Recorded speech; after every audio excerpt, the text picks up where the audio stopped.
Hey everybody, this is Alex Merced from AlexMercedCoder.dev, and welcome to another video in this Python 101 course.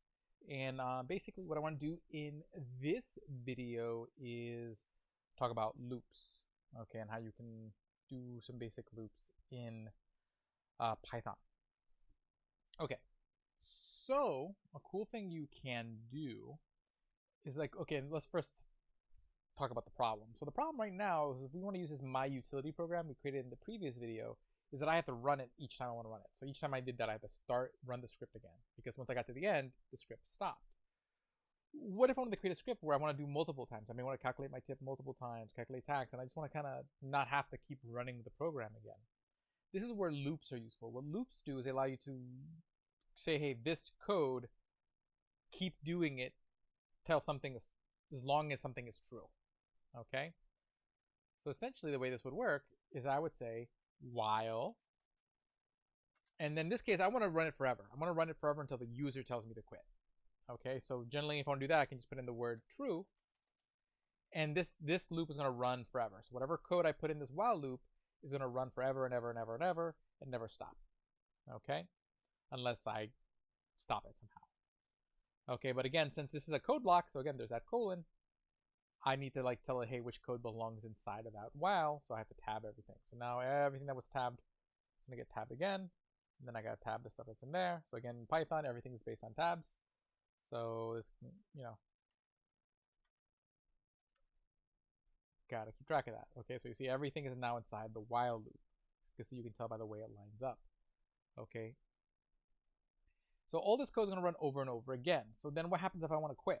Well, what I can do is I can add another option. So I'm going to add an option C, quit, and we'll add another elif.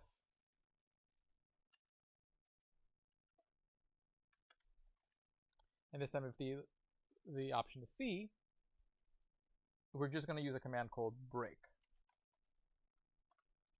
And what break means just break the loop. So that means stop the loop. No more, don't go any further. Just this is where the loop ends. Okay? And then I still have you did not choose, and we'll just change this to choose A, B, or C. Okay, so this loop will just kind of keep running until I tell it to stop. So this code will keep repeating. So now if I run this code again, okay, I calculate the tip. Okay, I'm gonna say, hey, that the bill is 700. Okay, see, I got the result. But instead of the code just stopping and then me having to run the script again, you see it repeats itself. And now I can do it again. So now I'm gonna say, hey, I want to calculate the tax. Tax is 70%, and the bill is 100.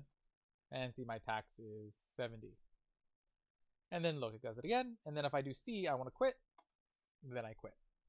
Okay, that's essentially how most programs you use are running. Actually, most programs that you use are just infinite loops. And it just keeps waiting for you to give it some sort of input, like me moving my mouse or clicking on a thing. And then basically it's just looping and looping until I hit quit. Okay, and then that breaks the loop that is my program.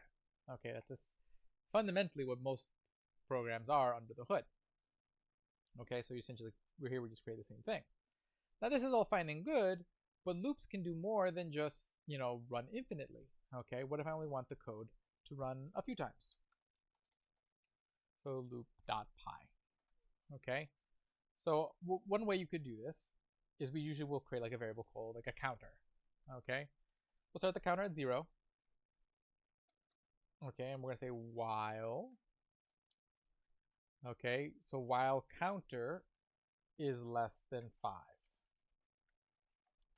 So long as counter is less than 5, run this code.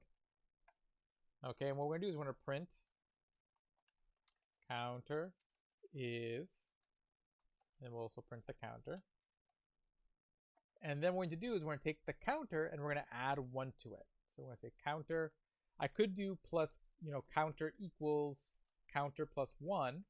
So it's that the current value of counter plus 1 becomes the new value of counter. But an even easier way of doing that is I could do plus equals 1, which does the same thing. It just means add 1 to counter and make that the new value of counter. Okay, that's what plus equals means. So add this and then reassign it. Okay, now watch what happens when I run this code. Python loop.py. Okay, so see when counter was 0, is count 0 less than 5? Yes. So we print out counter 0. But then we add 1 to it, and then the code repeats itself. Is 1 less than 5? Yes. So we print out counter is 1. We keep doing this until we get to that last loop where counter is 4. So we print counter is 4, then we add 1, making it 5. But 5 is no longer less than 5, so that last loop never happens. Okay, only the first 5 loops happens. Okay, so there could be times where you want to repeat a code not forever, but for a finite number of times, and while loops are going to make that very, very possible. Okay, so essentially that's what while loops do. Okay, there is another type of loop called a for loop, where in Python, that's going to be mainly for working with things called lists. That'll be coming up in a future lesson. So we'll leave it here as far as like loops go. But essentially, again, as long as whatever is here is true, whatever expression you want, any kind of Boolean expression you want to put in here is true, this code will keep repeating. Okay?